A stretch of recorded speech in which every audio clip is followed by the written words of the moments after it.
que nenhum de nós, nesta noite, duvida, discorda que nós realmente vivemos em um mundo mau. A Bíblia, a palavra de Deus, diz que nós vivemos em um mundo mau. A palavra de Deus diz que o mundo inteiro está morto, está preso no maligno, Satanás, o inimigo das nossas almas. Na verdade, foi Agostinho que disse que neste mundo, neste mesmo espaço que nós vivemos, coexistem dois reinos diferentes. Às vezes, somos incapazes de discernir em qual desses dois reinos estamos nos relacionando, mas de fato existem dois reinos coexistindo ao mesmo tempo neste mundo. Um reino é o reino mau, o reino das trevas, o reino da mentalidade daqueles que vivem sob o domínio de Satanás. Efésios 2, de 1 a 3, vai falar sobre isso, vai falar que aqueles que não estão em Cristo, eles vivem sob o domínio do príncipe das potestades do ar, Satanás. E Paulo diz, o espírito que está atuando nos filhos da desobediência, naqueles que não são salvos por Cristo. Este é o primeiro reino, o reino das trevas, o reino do mal. O segundo reino que coexiste também neste mundo é o reino de Deus, o reino dos filhos de Deus. Este reino que Deus tensionava criar quando criou o mundo. Quando Deus criou o mundo, Gênesis 1 e 2 nos fala sobre isso, Deus ele desejava dominar, reinar sobre este mundo através da sua criação, através do homem, da mulher, criados à imagem e semelhança de Deus. E Deus desejava reinar, então, através da sua imagem neste mundo. Mas em Gênesis 3 nós vemos que o reino das trevas entra em ação quando o homem peca, e então esse espírito mau, Satanás, começa a reinar através dos homens perversos. E ali surge o reino das trevas, e a narrativa de Gênesis, então, vai de mal a pior, porque Gênesis 4, logo após a queda, acontece o primeiro assassinato, e a partir dos descendentes de Caim só existe maldade, até que em Gênesis 6 nós vemos que a maldade era tão grande, ela tinha se espalhado de tal forma que Deus decide destruir a criação. E ele vem com um dilúvio, mas ele preserva ainda o seu reino através de 8 pessoas. Noé, sua esposa, seus filhos. Mas nós percebemos que ainda assim a maldade não tem limites, e nós vemos o ápice dessa maldade em Gênesis 11. No episódio da Torre de Babel, o ser humano se exalta no seu reino, no seu domínio, a revelia de Deus, independente de Deus, e Deus mais uma vez freia aquela maldade. Através da confusão das línguas, como Deus continua fazendo até hoje neste mundo mau, no reino das trevas. A verdade é que nós não temos ideia do que seria este mundo se Deus, na sua bondade, não refreasse a maldade dos ímpios. De fato, seria um caos. Eu fico pensando, nós tivemos uma pequena ideia do que representa isso através da greve dos caminhoneiros poucos dias atrás. Como o sistema que nós vivemos é tão instável. Como a nossa vida, que muitas vezes nós achamos que está tão segura,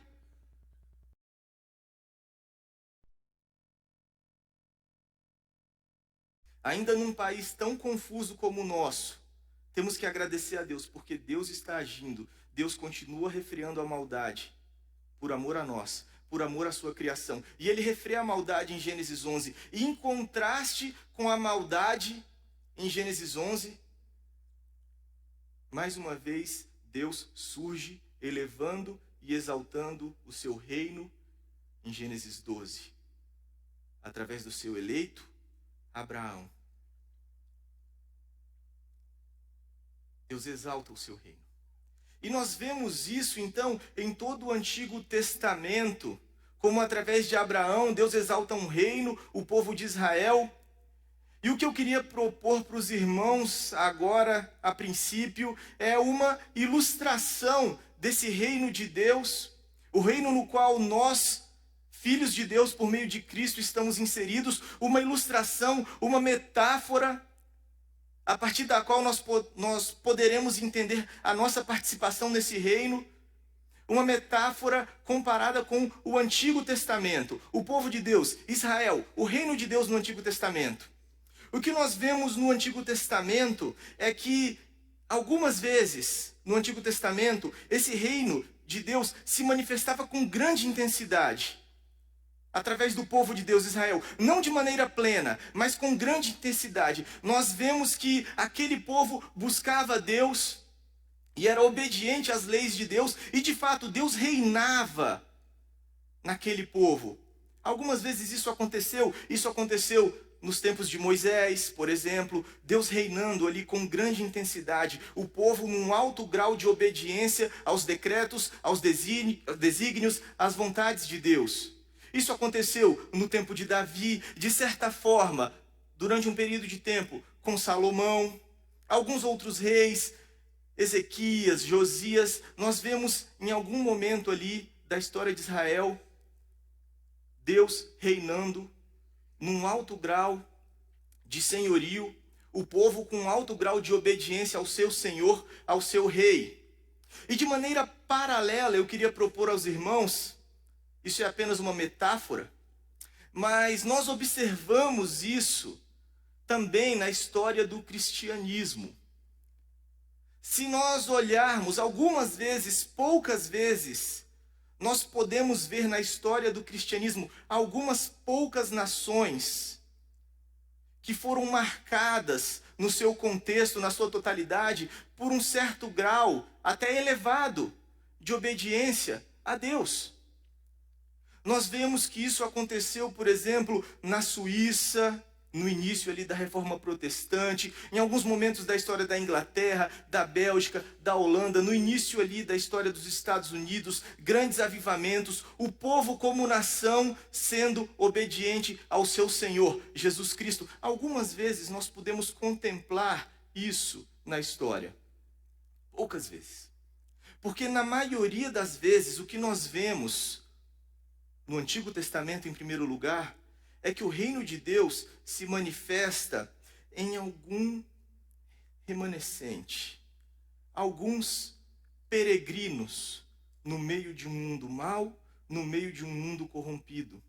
Foi isso que Elias reclamou certa vez diante de Deus, falando: Senhor, eu sou o único fiel. E Deus falou: não, eu tenho 7.000 fiéis no meio de um reino corrompido, num reino de trevas. É isso que nós vemos no exílio da Babilônia. Aí sim, um mundo que não conhece a Deus, um império totalmente perverso, e o povo de Deus ali espalhado, um remanescente no meio deste mundo de trevas. É isso que nós vemos na igreja primitiva, de maneira ilustrativa. Naquele mundo perverso, no Império Romano, Deus levantando ali os seus fiéis, Deus salvando o seu povo no meio de um mundo tão perverso. E eu diria que talvez nós pudéssemos afirmar em grande medida que é isso que nós vemos e vivemos no Brasil. Embora o censo diga que nós somos cerca de 25% de evangélicos, nós sabemos que nós podemos discordar dessa estatística e temos motivos para acreditar que, como povo de Deus, nós somos alguns, de fato, nessa terra. E o que eu queria então é entender com os irmãos um pouco mais nesta noite, olhando para um texto do Novo Testamento, mas também para um exemplo bem conhecido do Antigo Testamento, e discernir um pouco mais com os irmãos o que significa isso. O que significa ser parte do reino de Deus neste mundo? O que significa ser um peregrino, um forasteiro, alguém que não faz parte deste mundo, que de fato é um mundo mau, é um mundo perverso, porque é um mundo que está cego nas garras do maligno. Então eu peço aos irmãos que abram a sua Bíblia na primeira carta de Pedro. Nós leremos 2 versículos. 1 Pedro, capítulo 2. Leremos os versículos 11 e 12, pensando sobre isso. O que significa ser peregrino em um mundo mau? 1 Pedro 2, versículo 11 e versículo 12.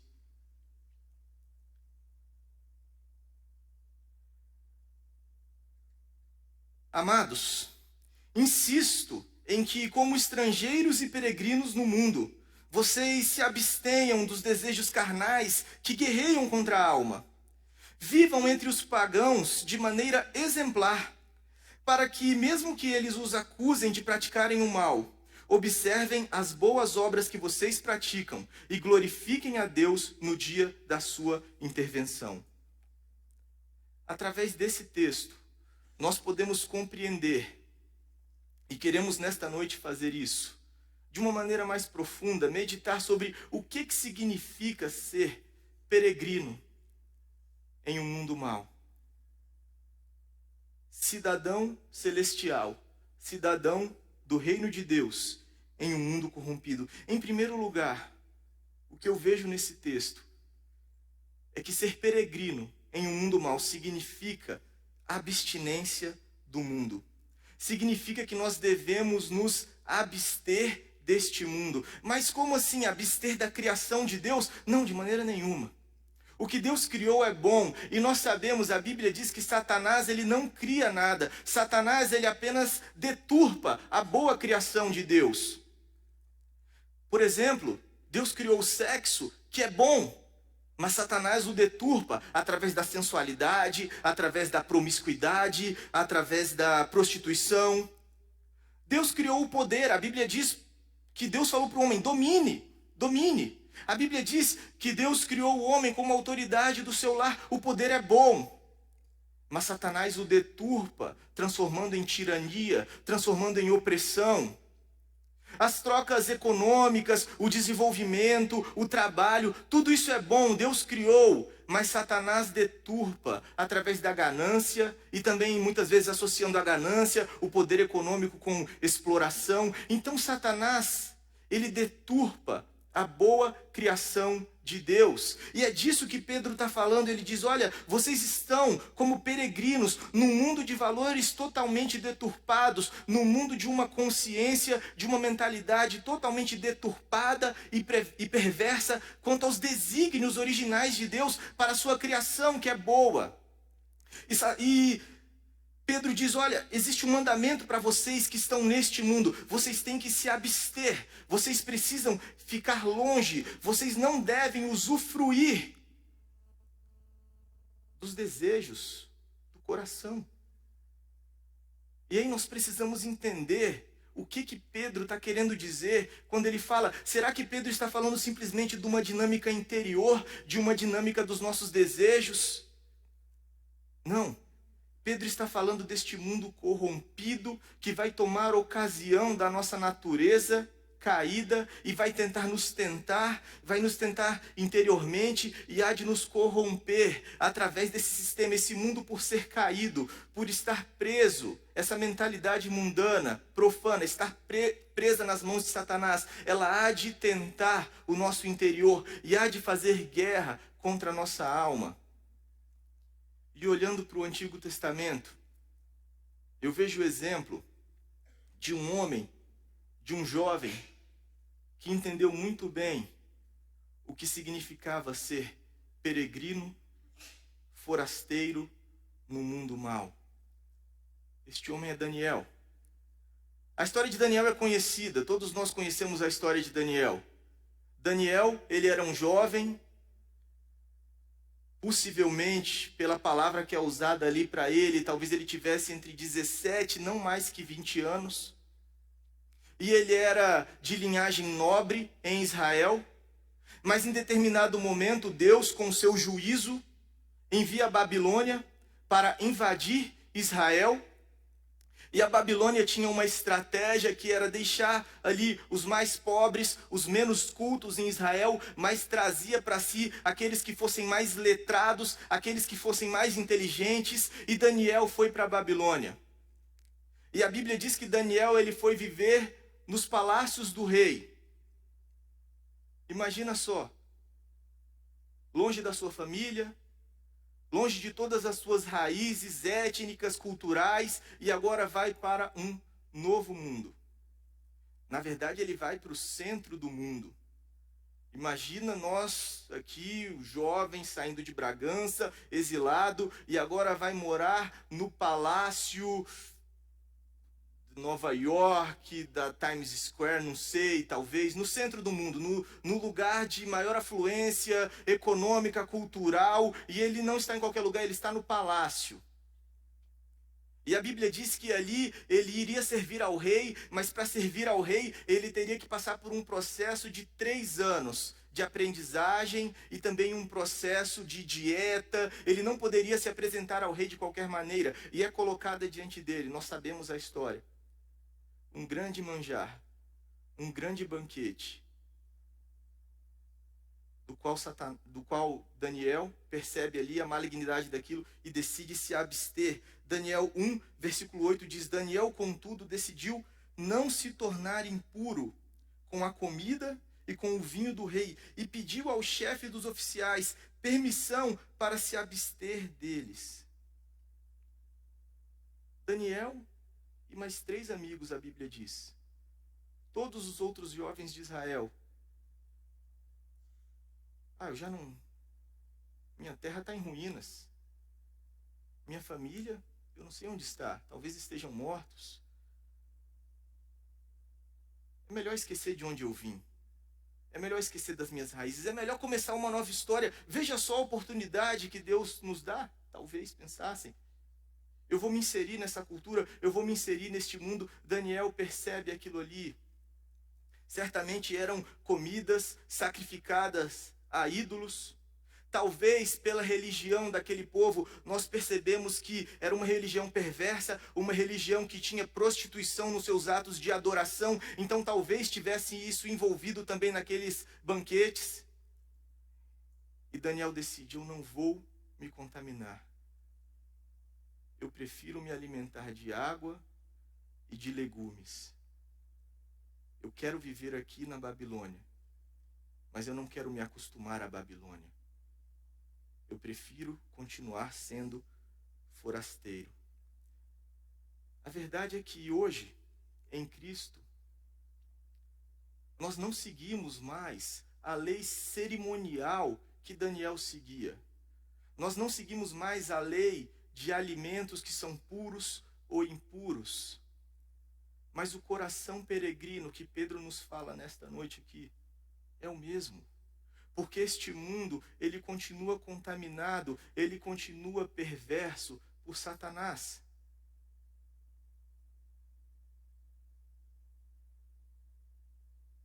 O celular, por exemplo, enquanto tecnologia, é algo bom.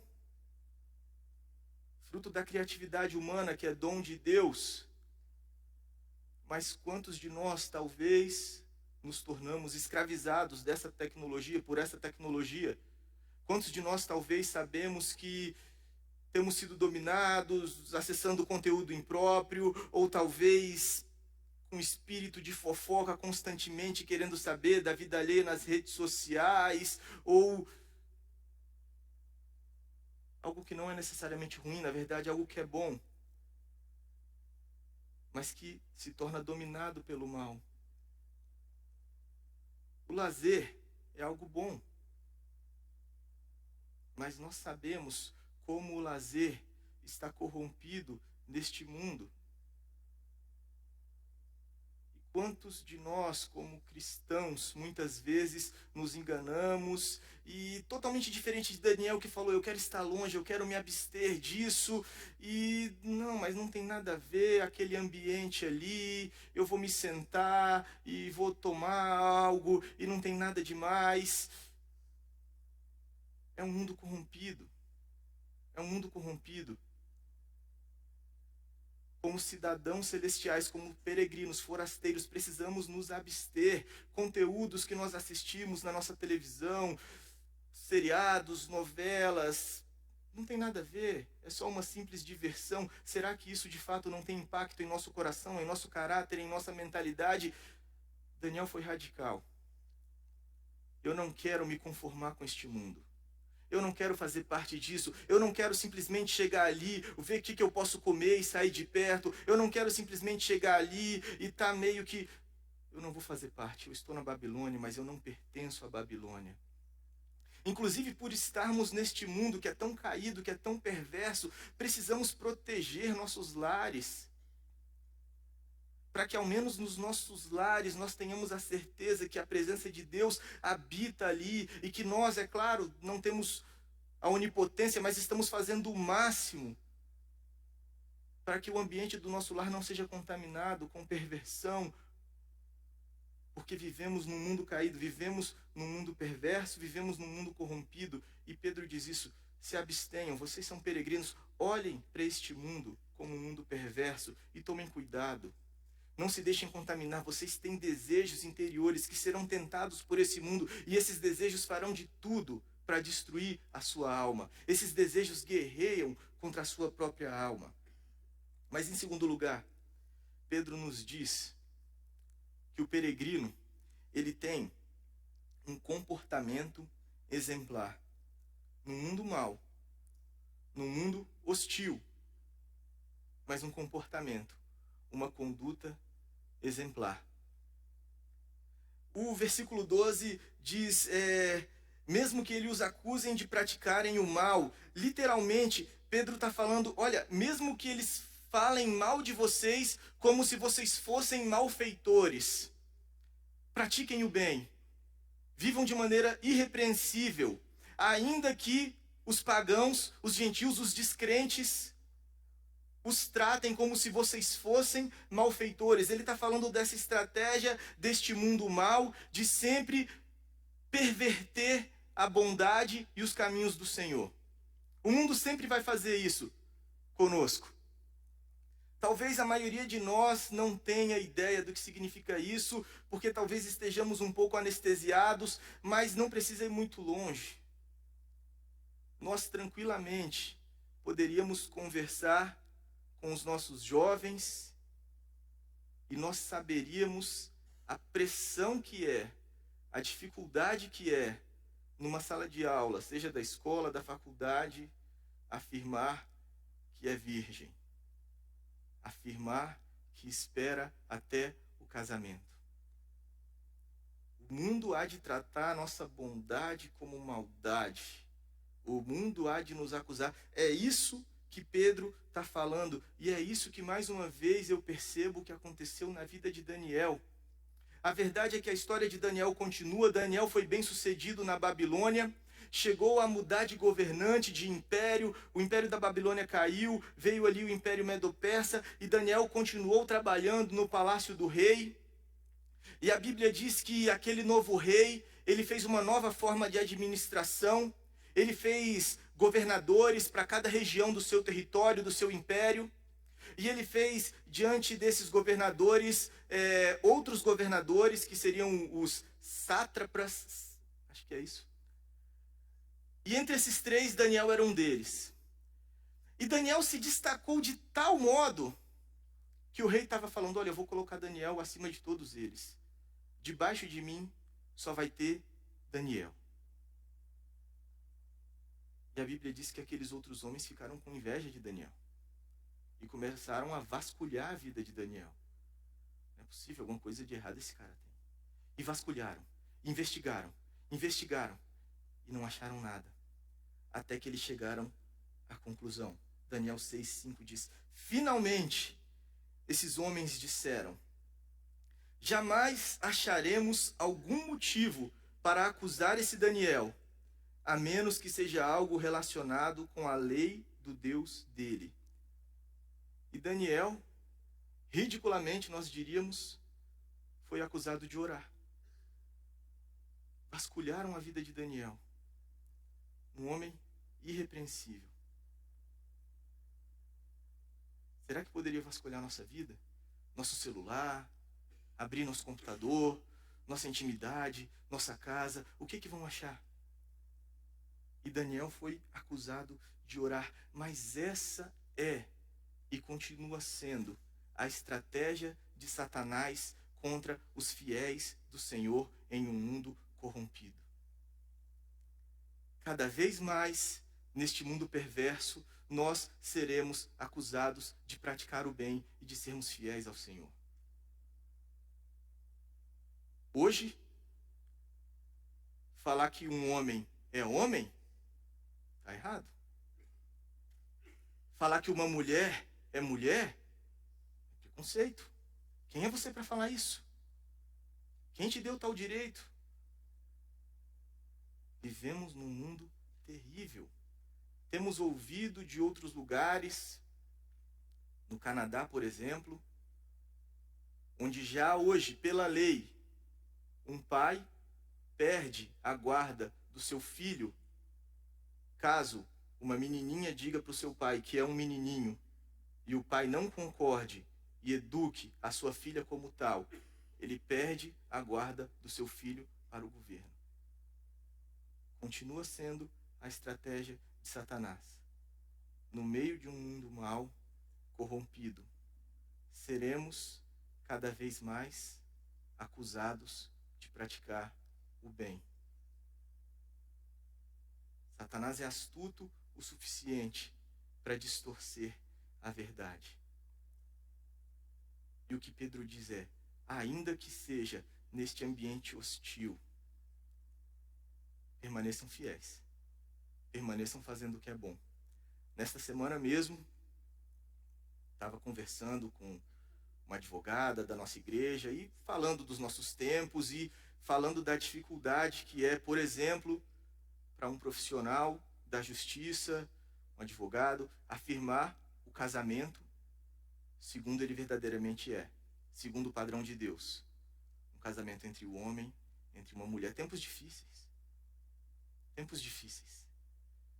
Tempos em que seremos perseguidos e difamados por fazer o que é certo, por fazer o que é bom.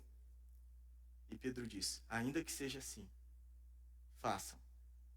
Ainda que sejam assim, mantenha a sua conduta exemplar, irrepreensível. Se eles vierem a nos acusar, que nos acuse de maneira ridícula, como acusaram Daniel. Que nos acusem de fazer o bem. Vivemos num mundo hostil, vivemos num mundo mau, somos realmente peregrinos em um mundo de trevas. E é por isso que Pedro nos diz que, como peregrinos, nós vivemos aguardando a manifestação do reino de Deus. Quando a Bíblia fala de manifestação do reino de Deus, ela fala de duas formas. Os teólogos chamam isso de já e ainda não. O que é a manifestação já?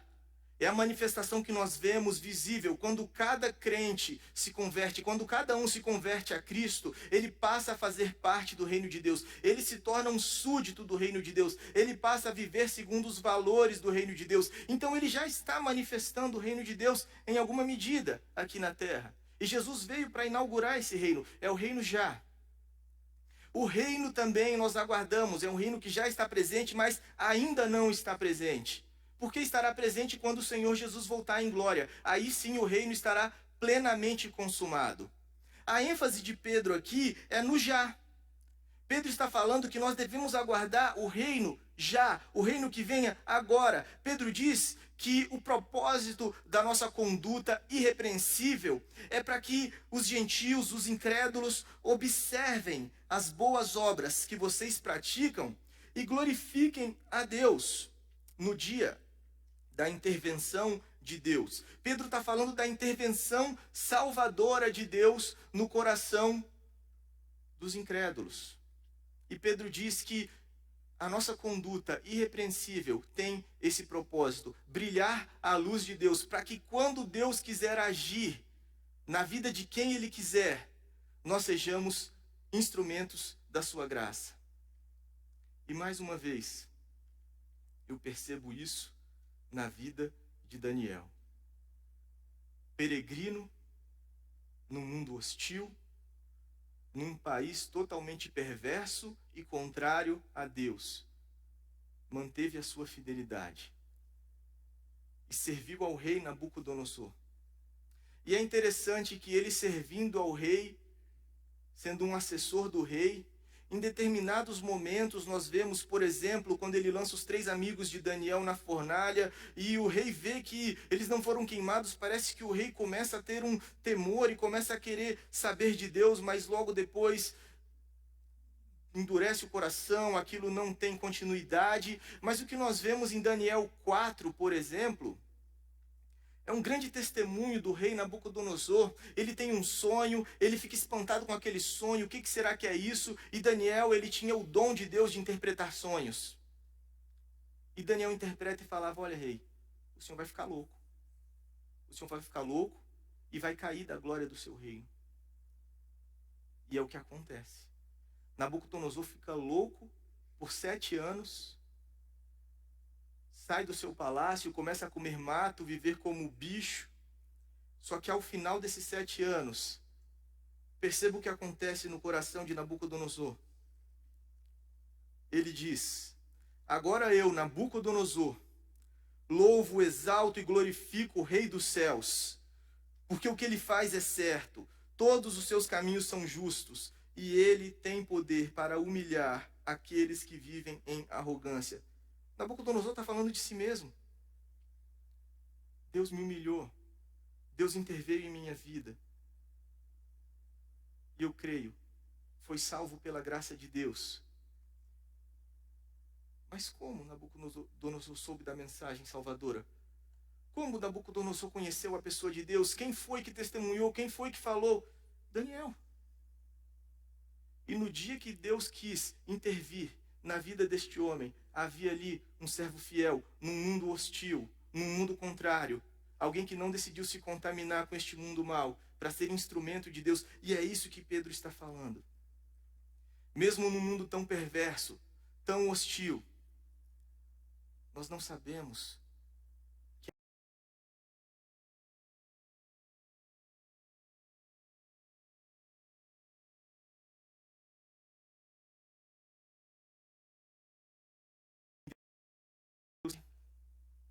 é que nós vivemos em um mundo hostil.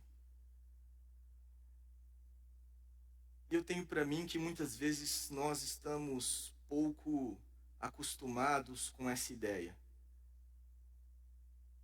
E muitas vezes eu acho que nós nos enganamos achando que temos algo deste mundo e pertencemos um pouquinho a ele. Eu fico pensando, historicamente,